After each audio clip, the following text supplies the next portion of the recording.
सो hi everyone, कैसे हैं आप सारे लोग और कैसे चल रही है आप सारे लोगों की प्रिपरेशन।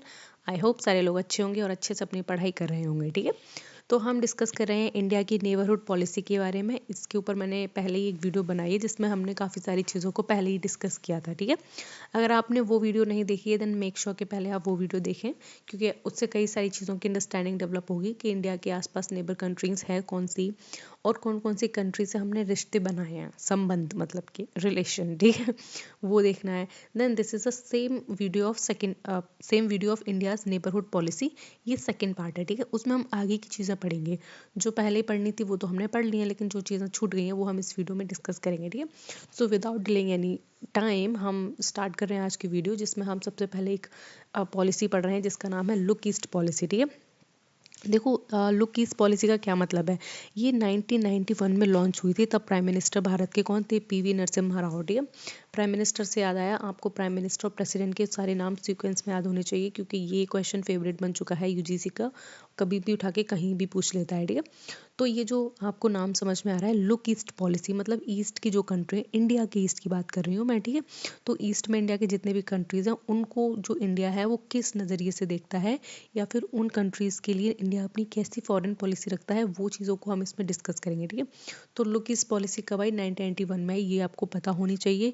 किसकी सरकार में आई? पीवी नरसिम्हा राव सरकार में आई थी। ठीक है, इसमें हमने क्या किया? Economic liberalisation, end of cold war और राइज ऑफ एशियन इकोनॉमीज़ को सपोर्ट किया बहुत ज़्यादा। ठीक है, तो ये हमारे 3 इंपॉर्टेंट पैरामीटर रहे हैं हमारी ईस्ट की जो पॉलिसी है उसको देखने के लिए। जितनी भी इकोनॉमिकल बाउंडेशन हो गई तो हमने उनको लिबरलाइज किया। ठीक है, इन सारी कंट्रीज से हमने ट्रेड करना शुरू किया। हमने फ्री ट्रेड एरिया भी बहुत सारे साइन किए अलग अलग नेशन से। ठीक है, जिसमें फ्री ट्रेड जो हम साइन करते हैं उसका मतलब ये होता है कि हम जो हमारे यहाँ पे जो टैरिफ और ये जो टैक्सेस वगैरह लगते हैं उनको हम क्या करते हैं, हम फ्रीली इम्पोर्ट एक्सपोर्ट होने देते हैं गुड्स का, सर्विसेज का। ठीक है, मतलब कि किसी भी कंट्री में जब हम अपने प्रोडक्शन जो प्रोड्यूस होते हैं वो भेजते हैं तो टैक्स लगता है। ठीक है, और टैरिफ और कोटा में क्या डिफरेंस होता है? एक अमाउंट होता है उसका टैक्स का, दूसरा अमाउंट होता है कि आप कितना ही क्वांटिटी में अंदर भेज सकते हो, मतलब अपने देश का जो सामान है दूसरे देश में कितने अमाउंट में डाल सकते हो, उसे हम कोटा कहते हैं। ठीक है, तो हमने क्या किया, इन जो ईस्ट जितने भी नेशन रहे वहाँ से हमने अपना इकोनॉमिक रिलेशनशिप को बहुत अच्छा किया। यहाँ पे हमने कई सारे जो हमारा बिजनेस है वो यहाँ पे हमने एक्सपेंड किया। यहाँ पे कई सारे अपने प्रोडक्शंस यूनिट खोली, यहाँ पे हमने कई सारे अपने प्रोडक्ट्स भेजे। ठीक है, तो वो हमारी इकोनॉमिक एक पर्सपेक्टिव को दर्शाता है जो हमने ईस्ट में अपने आप को फ्लरिश करने के लिए किया। ठीक है, एक्सपेंड करने के लिए अपना बिजनेस। दूसरा है, हमने इस रीजन में कोल्ड वॉर का जो एंड था उसके बाद चीज़ों को बहुत ज़्यादा सपोर्ट किया और यहाँ पे लोगों को क्या किया, हमने बहुत ज़्यादा इंस्पायर किया, साथ में एनकरेज भी किया। ठीक है, ईस्ट में देखो तो कितनी छोटी छोटी कंट्रीज हैं, ये थाईलैंड हो गया, फिलीपींस हो गया, ये वियतनाम है, मलेशिया है, ये सारी कंट्री बहुत छोटी छोटी हैं। ठीक है, तो इनके साथ भी रिश्ते हमें मजबूत बनाने पड़ते हैं, एक ट्रस्ट वर्दी के रिश्ते बनाने पड़ते हैं जो कि हमारी खुद की रिस्पॉन्सिबिलिटी। ठीक है, और इसी के साथ हमने देखा था जो आशियान इकोनॉमीज़ है उसका बहुत ज़्यादा ग्रोथ हुआ, और इस ग्रोथ के साथ हमने इनकी इकोनॉमीज़ को और इनकी ऑर्गेनाइजेशन को बहुत ज़्यादा क्या किया, सपोर्ट किया, और साथ में एनकरेज भी किया कि हाँ भाई तुमने अच्छी पॉलिसी बनाई है और इन्हीं टर्म्स पे कंडीशन पे आगे बढ़ते रहो। ठीक है, यहाँ पे अगर हम ऑब्जेक्टिव्स की बात करें कि इंडिया के क्या ऑब्जेक्टिव्स रहे हैं इस पॉलिसी के अंडर में, तो वो रहे हैं economic integration with south east Asia. तो जो साउथ ईस्ट एशिया का रीजन है उसके साथ हमने अपने इकोनॉमिक टाइज को क्या किया, मजबूत किया और इकोनॉमिक इंटीग्रेशन शुरू किया। ठीक है, मतलब हमने इन कंट्रीज़ में भी अपना प्रोडक्शन शुरू कर दिया, या फिर इन कंट्रीज से भी हमने इकोनॉमिक रिलेशन इस्टेब्लिश किए। इकोनॉमिक रिलेशनशिप इस्टेब्लिश करने की अगर मैं बात करूँ तो हमारी सिर्फ ये ड्यूटी नहीं है कि हम जो बड़े बड़े नेशन हैं, जो बहुत ज़्यादा डेवलप्ड नेशन है, उन्हीं के साथ हम ट्रेड करेंगे, उन्हीं को हम अपना मित्र राष्ट्र रहेंगे। नहीं, तुम जब एक बड़ी शक्ति हो एक किसी रीजन में तो तुम इंश्योर करो कि तुम्हारे आसपास के जो लोग हैं वो भी तुमसे खुश रहें। ठीक है, वो तुम्हारे दुश्मन ना बने और तुम उनको इकोनॉमिक बेनिफिट भी पहुंचाते रहो टाइम टाइम पे। ठीक है, तो ये पॉलिसी भी रही है इंडिया की। साथ में इस रीजन में हमने ट्रेड किया है। ठीक है, हमने काफ़ी सारा ट्रेड किया है, इन्वेस्टमेंट किया है। यहाँ पे इन्वेस्टमेंट का मतलब होता है इंफ्रास्ट्रक्चर इन्वेस्टमेंट कर दिया, कहीं पे फाइनेंशियल इन्वेस्टमेंट कर दिया, ये चीज़ होती है इन्वेस्टमेंट के अंदर। ठीक है, टेक्नोलॉजिकल कॉपरेशन क्या है कि यहाँ पे जो टेक्नोलॉजी है उसको भी इस्टेब्लिश करने की कोशिश की है। यहाँ कोई बहुत बड़ा प्रोजेक्ट चल रहा है तो हमने भी वहाँ मदद की है, या फिर हम पैसे से भी इकोनॉमिकली भी चीज़ों को क्या करते हैं, बहुत ज़्यादा मदद कर देते हैं दूसरी कंट्री की। ठीक है, ये दो जो हमारी जो जो पॉलिसी है लुक ईस्ट की पॉलिसी, ये साथ में एक बहुत इंपॉर्टेंट काम करती है। जो चाइना है उसकी जो स्ट्रेटेजिक पोजीशन है इस रीजन में उसको बैलेंस करती है, ठीक है। मतलब चाइना को बता देती है कि सिर्फ तुम ही नहीं हो अकेले इसमें शेर, हम भी इस रीजन में शेर हैं, और हमारे मतलब छोटे छोटे नेशन हैं और दो बहुत ज़्यादा पावरफुल नेशन है, मतलब एक इंडिया है और एक चाइना है। तो ये नेशंस क्या है, छोटे छोटे नेशन प्रॉफिट ले रहे हैं, चाइना से भी प्रॉफिट ले रहे हैं, इंडिया से भी प्रॉफिट ले रहे हैं, ठीक है। तो इंडिया चाइना कभी भी ये नहीं कह सकता कि ये सारे नेशन क्या है मुझ पे ही पूरी तरीके से डिपेंड है, और इंडिया भी कभी नहीं कह सकता कि ये सारे के सारे नेशन मुझ पे ही डिपेंड है या फिर मेरे भरोसे ही चल रहे हैं, ठीक है। तो चाइना का जो इन्फ्लुएंस है वो तो बहुत बड़ा है, बहुत स्ट्रेटेजिकली चाइना बहुत इंपॉर्टेंट भी है। तो चाइना कहीं बहुत ज़्यादा राइजिंग ग्रो पावर ना बन जाए यहाँ पे, ऑटोनॉमस या फिर डिक्टेटर ना बन जाए इस रीजन में। तो उन चीज़ों को इंश्योर कौन करता है, इंडिया करता है, ठीक है। उसकी पावर को लिमिट भी करता है, ठीक है।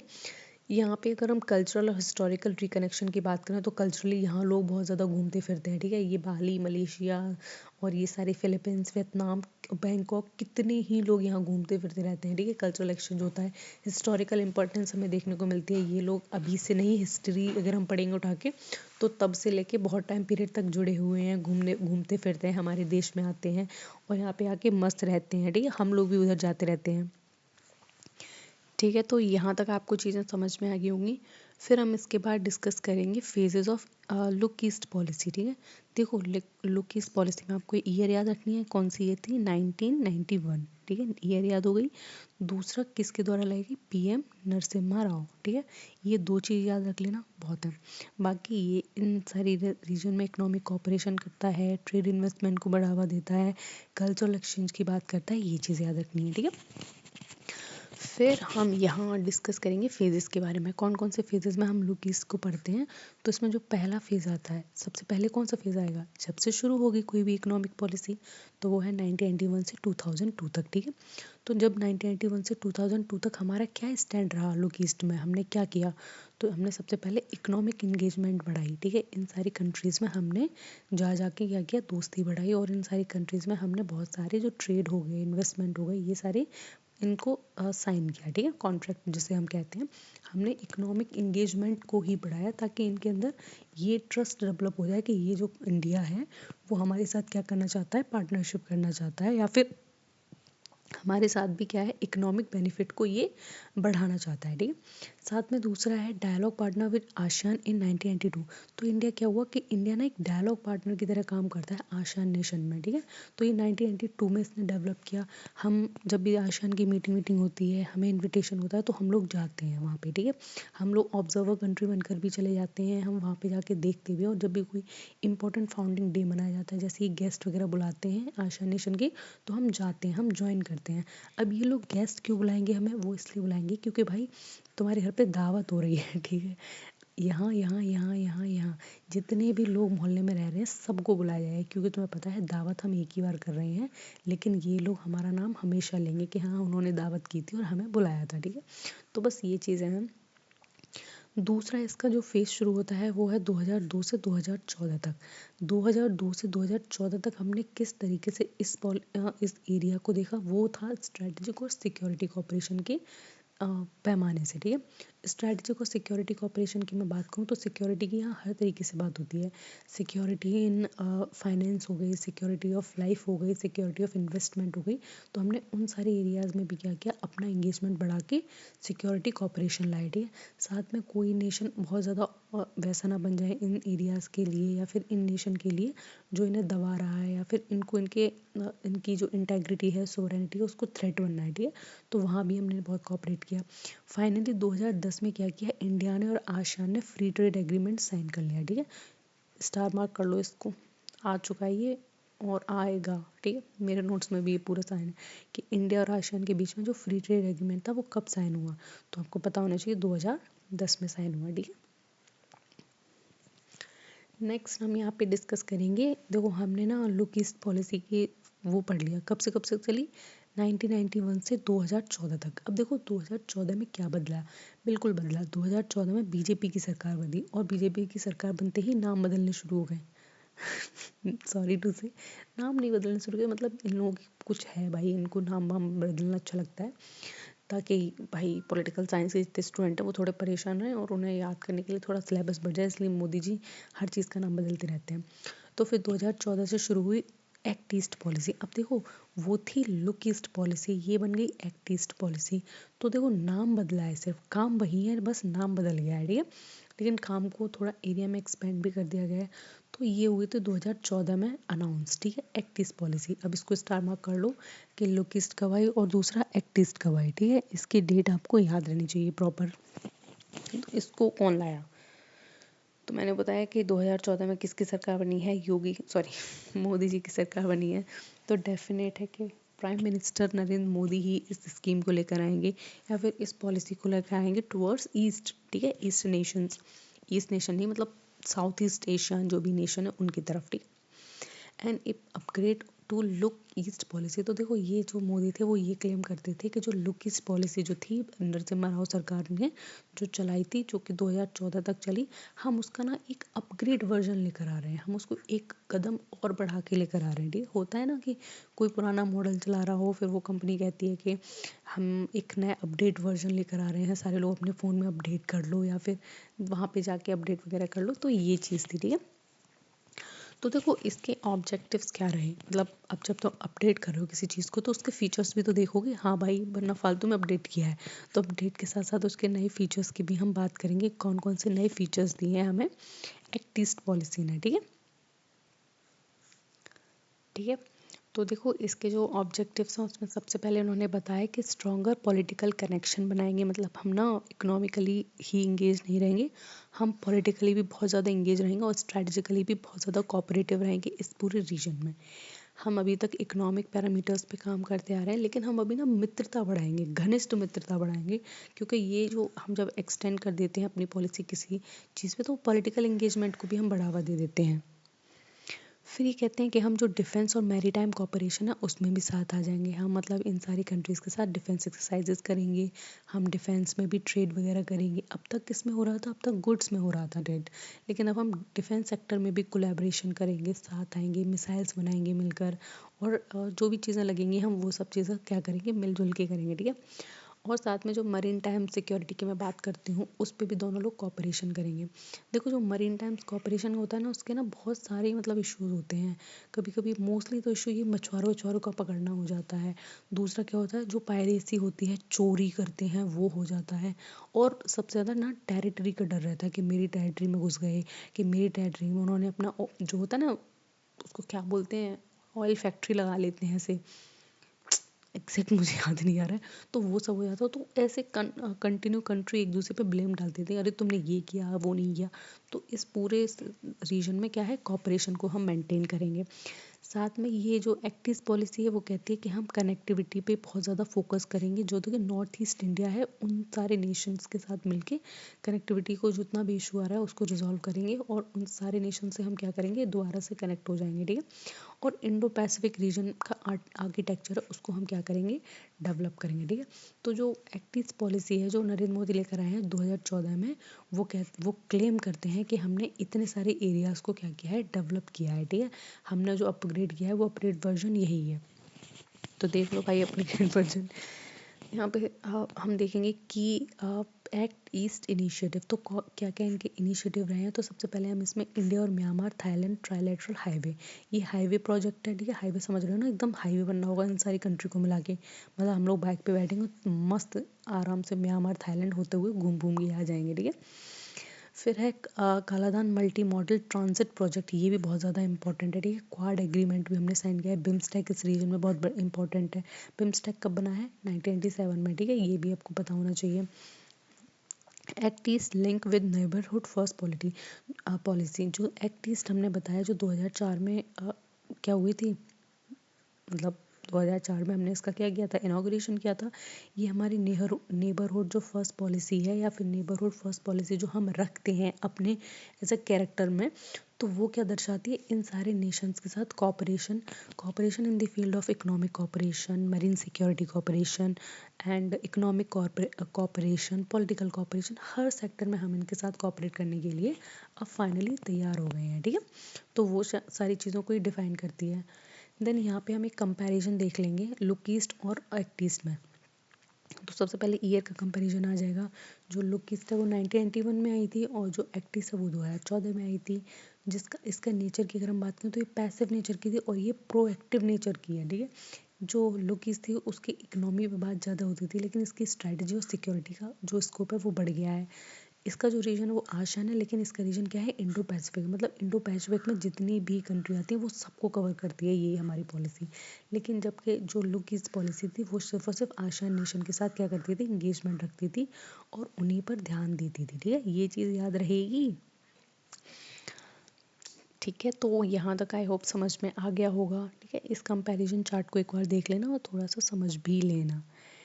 फिर यहाँ पे हम नेबरहुड जो फर्स्ट पॉलिसी है उसका जो अनाउंसमेंट है वो 2014 में हो जाता है।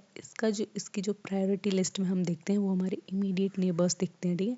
मतलब जो हमारे इमीडिएट नेबर है, इमीडिएट नेबर का मतलब समझ रहे हो, रूम में कहीं चार्ट लगाया ना तो बस इंडिया की लोकेशन देख लो और इंडिया के आसपास जितने भी नेशन है, छोटे मोटे आइलैंड नेशन की बात कर रही हूँ, उनको बस देख लो।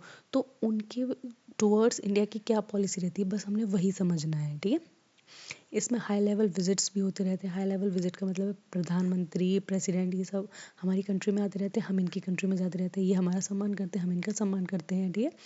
डेवलपमेंटल असिस्टेंस की भी बात करते हैं इस पूरे रीजन में। अब देखो ये जो रीजन है, हम इंडो पैसिफिक रीजन की बात करें, आसियान कंट्रीज़ की हम बात करें, ये बहुत ज़्यादा प्रोन है, मतलब ये नेचुरल कैलेमिटीज़ से। 2004 में कितनी भयानक सुनामी आई थी, ठीक है। इंडिया भी बहुत ज़्यादा अफेक्ट हुआ था इसी से।